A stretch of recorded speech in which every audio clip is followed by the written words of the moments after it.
지난 시간에 이어서 정비례 관계에 대해서 공부하도록 하겠습니다.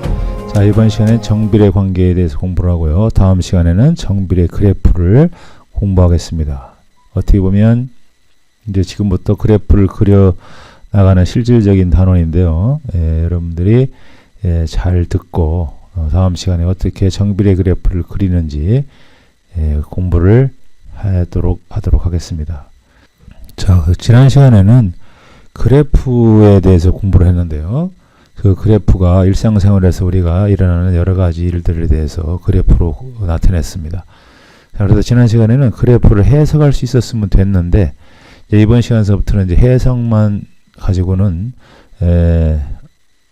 미흡하니까 이제 직접 여러분들이 그래프를 그려볼 수 있는 시간이 되는 겁니다. 자, 그러면 직접 그래프를 그리기 전에 정비례라고 하는 관계에 대해서 공부를 하고요. 그 다음 시간에는 반비례, 뭐 이런 식으로 해서 그래프의 두 가지 종류, 정비례와 반비례 그래프를 알아보도록 하겠습니다. 그럼 이번 시간에는 정비례란 무엇인가? 자, 여기 정비례가 무엇인가에 대해서 나왔죠.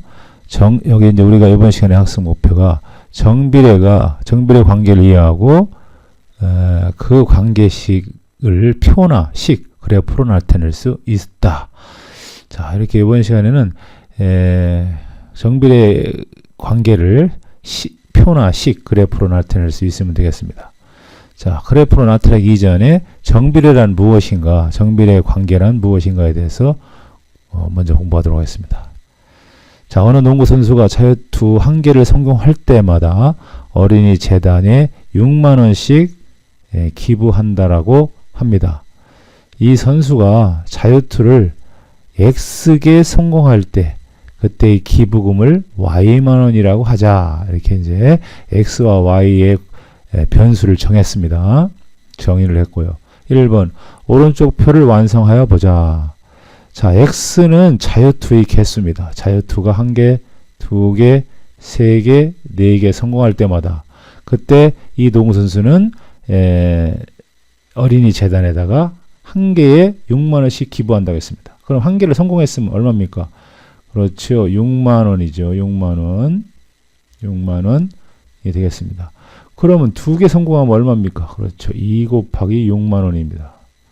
자, 이렇게 해서 12만 원이 되는 거죠. 예. 그 다음에 3개를 넣으면 얼마입니까? 그렇죠. 3 곱하기 6만 원입니다. 그렇죠. 예. 물론 계산하면 18만 원이 되겠고요. 예, 됩니다. 그 다음에 4개를 성공하면 얼마입니까? 그렇죠. 4 곱하기 6만 원입니다. 그렇죠. 4 곱하기 6만 원. 4륙이 24만 원이 되겠죠. 자, 이렇게 해서 X가 하나가 정해지면 그때 Y 값이 하나씩 정해집니다. 자, 이런 것들에 대해서 이제 우리가 순서상으로 정해가지고 이제 그래프를 그리는 겁니다. 자, 그러면 생각열기에서 성공한 자유투의 개수가 X가 2배, 3배, 4배가 될 때 기부금 Y만 원도 2배, 3배, 4배가 된다. 그럼 무슨 소리냐? 여기를 보겠습니다. 자, 2배, 그 다음에 여기도 몇 배입니까? 2배, 3배, 여기서 이렇게 늘어나면 4배씩 늘어나죠. 자, 2배, 3배, 4배씩 늘어날 때마다 돈도, 우리가 기부하는 돈도 2배, 그 다음에 얼마입니까? 3배, 그 다음에 얼마예요? 4배. 이렇게 늘어나죠.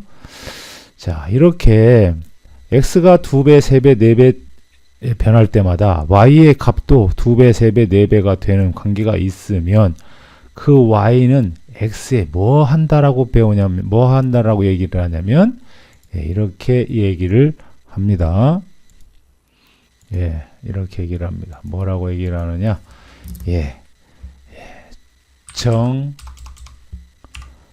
정비례 한다라고 합니다. 예, 정비례 한다라는 말이 처음으로 나왔습니다. 예, 정비례 한다는 말이 무슨 말인지 우리 교과서에 처음으로 나왔으니까 여러분도 정비례의 개념을 반드시 알고 있어야 됩니다. 다시 얘기합니다. X의 값이 이렇게 2배, x의 값이 2배, 3배, 4배 이렇게 변할 때 y의 값도 2배, 3배, 4배 이렇게 일정하게 변할 때 y는 x에 뭐 하라고 한다? 정비례한다라고 얘기한다. 예, 그겁니다. 예, 정비례에 대해서 처음으로 나왔죠. 예. 자, 그 다음에 다음으로 넘어갑니다. 자, 그렇다면 y가 x에 정비례할 때 0이 아닌 일정한 수 a가 있어서 y는 ax인 관계가 성립한다. 그러면 정비례 관계는 반드시 이런 관계가 성립합니다. 무슨 관계가 성립하냐면 이런 모양이 돼야 돼요. 예? 즉 정비례 관계 이렇게 돼야 된다. 정비례가 y가 x에 정비례하려면 y는 ax 아까 이거 몇 배였습니까? 예? x가 2배, 3배, 4배 늘을 때마다 y도 2배, 3배, 4배 이렇게 늘었죠. 자, 이런 관계를 우리는 정비를 한다고 했는데 요 관계를 여러분이 꼭 알아야 되겠습니다. y는 ax의 관계. 예, 요게 바로 정비례입니다. y는 ax. 자, 그러면 다음으로 넘어갑니다. 다음으로 넘어가죠. 자, 이제 수영장에 물을 채우는데 물이 높이가 1시간에 3cm씩 올라간대요. 머릿속으로 한번 상상해봐요. 1시간에 3cm, 2시간에는 얼마, 3시간에는 얼마. 이런 식으로 시간의 지남에 따라 수영장의 물의 높이가 이렇게 변하는 관계를 한번 머릿속으로 상상을 해보고, 자, 오른쪽 표를 한번 완성해 보도록 하겠습니다. 자, 첫 번째, x와 y의 사이에는 어떤 관계가 있을까? 자, 그럼 어떤 관계가 있는지 우리가 한번 이 표를 한번 나타내 보겠습니다. 자, 1시간에 3cm씩 물이 올라가니까 여기에 어떻게 되겠습니까? 1시간이 지났다. 그럼 몇 cm가 채워져요? 3cm가 채워집니다. 자, 그 다음에 2시간이 지났다. 그럼 얼마입니까? 2 곱하기 3cm가 채워지죠. 자, 그러면 3시간이 지났다. 그러면 3 곱하기 3cm가 채워집니다. 4시간이 지나면 마찬가지로 4 곱하기 3cm가 채워지고요. 5시간이 지나면 5 곱하기 3cm가 채워집니다. 자, 그럼 보세요. 자, x가 2배, 3배, 4배, 5배 이렇게 늘 때마다 y도 마찬가지로 2배, 여기 2배 늘어났죠? 그 다음에 몇 배 늘었습니까? 3배 늘었습니다. 또 몇 배 늘었습니까? 여기도 4배 늘었죠? 여기도 몇 배 늘어요? 이렇게 5배 늘어납니다. 이런 관계를 우리는 무슨 관계라고 했죠? 예, 정비례 관계라고 했습니다. 정비례. 예, 그래서 x와 y 사이의 관계식을 나타내기 전에 x와 y 사이는 무슨 관계냐? 여기다가 쓰면 되겠죠? 정비례 관계다라고 쓰고, 그러면 x와 y 사이의 관계식으로 나타내나? 우리는 관계식 어떻게 했습니까? y가 x에 정비례한다는 얘기는 이렇게 나타내는 소리죠. y는 ax. 자, 요 a는 바로 뭐예요? 얼마나 일정하게 비례하느냐. 그 비례하는 값을 쓰는 겁니다. a가. 자, 그럼 보세요. y는, 자, x가 2, 3, 4 이렇게 증가할 때마다 y는 3에서 몇 배씩 늘어납니까? 그렇죠. 3씩 늘어나죠. 3배씩 늘어나니까 어떻게 쓰면 돼요? y는 3x 이렇게 써주면 y는 3x라고 하는 정비례식이 나오는 거죠. y는 3x라는 정비례식이 나온다. 예, 다음으로 넘어가죠. 어렵지 않죠. 자, 그러면 배우고 익히는 수학을 같이 한번 해보도록 하겠습니다. 자, 오른쪽 전판에 정사각형을 그리려고 한다. 정사각형을 그리려고 하는데요. 예, 정사각형의 한 변의 길이를 x cm, 둘레의 길이를 y cm라고 하자. 1번, 전판의 한 변의 길이가 1cm, 2cm, 3cm, 4cm, 5cm인 정사각형을 그리시오. 그럼 여러분들이 여기에다 그리면 됩니다. 전판 하나 1cm라면 이렇게 해서 하나 정사각형 하나 그려주면 되겠고요. 2cm라면 여기서 이렇게 해가지고 이렇게 그리고 이렇게 그리고 이렇게 그리면 2cm인 정사각형이 나오죠. 그 다음에 또 3cm인 정사각형은 여기서 여기까지 이렇게 연결하고 하면 3cm인 정사각형이 그려지겠죠. 4cm 마찬가지입니다. 여기서부터 여기까지 하나 더 그리고 이렇게 그리고 이렇게 그리고 이렇게 그리면 4cm인 정사각형이 나오죠. 마지막 여기서 여기까지 연결하고 이렇게 연결하고 이렇게 연결하면 5cm 정사각형이 그려지겠죠. 자, 그러면 여기는 뭐하고 뭐 사이 관계냐면 한 변의 길이와 둘레의 길이입니다. 한 변의 길이가 정해지면 그때 이 둘레의 길이가 정사각형이 나오니까 둘레의 길이가 정해지겠죠. 자, 얘는 한 변의 길이입니다.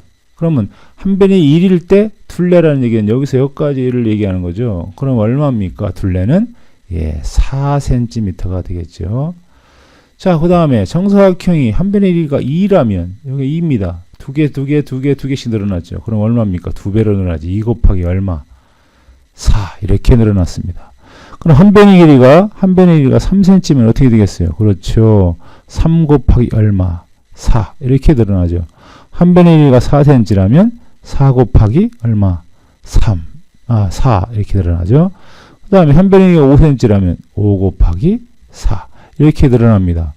그렇다면 x가 2배, 3배, 4배, 5배 늘어날 때마다 여기는 1 곱하기 4나 마찬가지니까 y의 둘레 길이도 2배, 3배, 4배, 5배 이렇게 변화를 똑같이 하죠. 일정하게 합니다.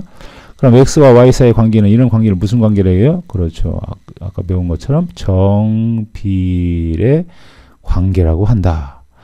그렇다면 정비례 관계라면 우리가 지난 시간에 y는 ax의 꼴로 나타낼 수 있어야 되겠죠. 이 a는 일정한 값입니다. 얼마큼 정비례 비례가 얼마큼 이루어지느냐 일정한 값을 여기다 써주면 되겠죠. 얘는 일정한 값이 얼마예요? 그렇죠. 4죠. x가 1일 때 4, 4입니다.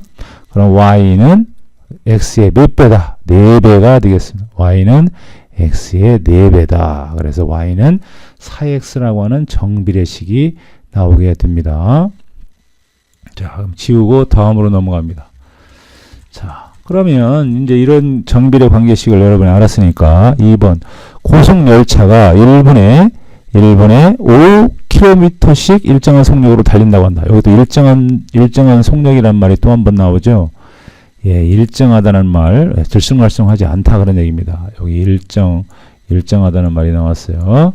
그러면 고속열차가 1분도 아니고 x분 동안 이동한 거리를 ykm라고 하자. 그럼 x는 시간이고 그때 y는 이동한 거리입니다. 자, 1분이 지났으면 몇 킬로미터를 가요? 5km를 가겠죠. 그렇죠? 자, 그러면 2분이 지났다. 그러면 2 곱하기 5km. 그렇죠? 3분이 지났다. 그러면 3 곱하기 5km를 가죠. 4분이 지나도 마찬가지 4 곱하기 5km를 갑니다. 5분이 지나면 5 곱하기 5km를 가겠고요. 6분이 지나면 6 곱하기 5km를 갈 겁니다.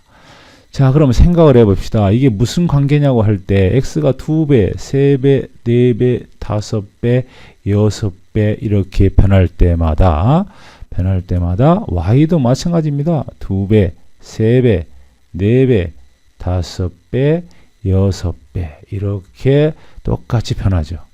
그럼 무슨 관계라고 해요? 그렇죠. 정비례 관계라고 합니다. 그럼 x와 y 사이의 관계식을 식으로 나타내시오. 그럼 몇 배요? x가 1일 때 y는 5니까 y는 x의 몇 배다?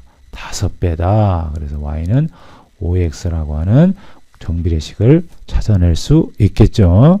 그럼 지우고 다음 넘어갑니다.